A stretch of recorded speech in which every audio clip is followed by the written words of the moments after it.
നിങ്ങൾ എല്ലാവരും തുടങ്ങുകയാണ്. മറ്റേ എമ്പുരാൻ സൂപ്പർ പടം 3-ാം ഭാഗം എന്തായാലും വരും.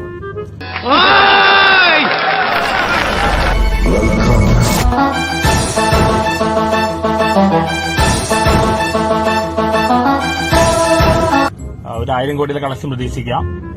ഫസ്റ്റ് ഹാഫ് കുഴപ്പമില്ല, സെക്കൻഡ് ഹാഫ് അടിപൊളിയാണ്. മഞ്ജു വാര്യരും ലാലേട്ടനും എല്ലാവരും നടത്തുന്നുണ്ട്.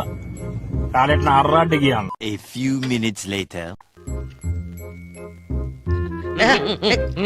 കൂടുതലാവും.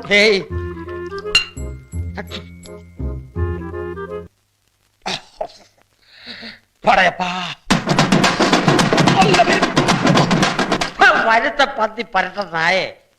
ഞാൻ എമ്പുരാൻ റിലീസിന് മുമ്പ് എന്തൊക്കെ പറഞ്ഞു അതെല്ലാം നടന്നു. ഒരിക്കലിലൂടെ മലയാളികൾ മണ്ടന്മാരായി. പൃഥ്വിരാജിന്റെ മണ്ടത്തരമാണ് എമ്പുരാൻ പ്രശ്നം ഉണ്ടാവാൻ കാരണം. മലയാളികൾ മണ്ടന്മാരാന്ന് തെളിയിച്ചു.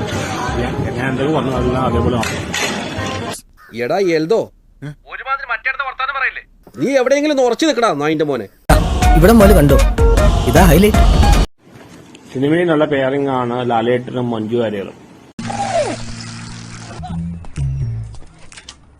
ഒരു മിനിറ്റ്, ഒരു ചെറിയൊരു പണിയുണ്ട്, ഇപ്പൊ വരാ. എന്റെ അഭിപ്രായത്തിൽ ജീവിതത്തിൽ അവർ ഒന്നിക്കണം. മഞ്ജു വാര്യരെ പറ്റിയ ആളാണ് മോഹൻലാൽ. സിനിമയിൽ നല്ല പേരാണ് മഞ്ജു വാര്യരും മോഹൻലാലും. ജീവിതത്തിലും മഞ്ജു വാര്യരും മോഹൻലാൽ ഒന്നിക്കണം ഞാൻ ആഗ്രഹിക്കുന്നു. എമ്പുരാൻ ടീം മാർക്കറ്റിംഗിലൂടെ കോടികളുണ്ടാക്കി നൈസായി മലയാളികളും ഫാൻസുകാരും പറ്റിച്ചു.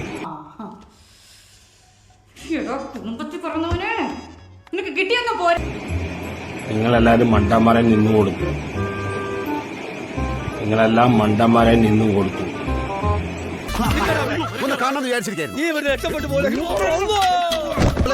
ഞാനിപ്പോ വരാം. അരി ഇടിക്കാൻ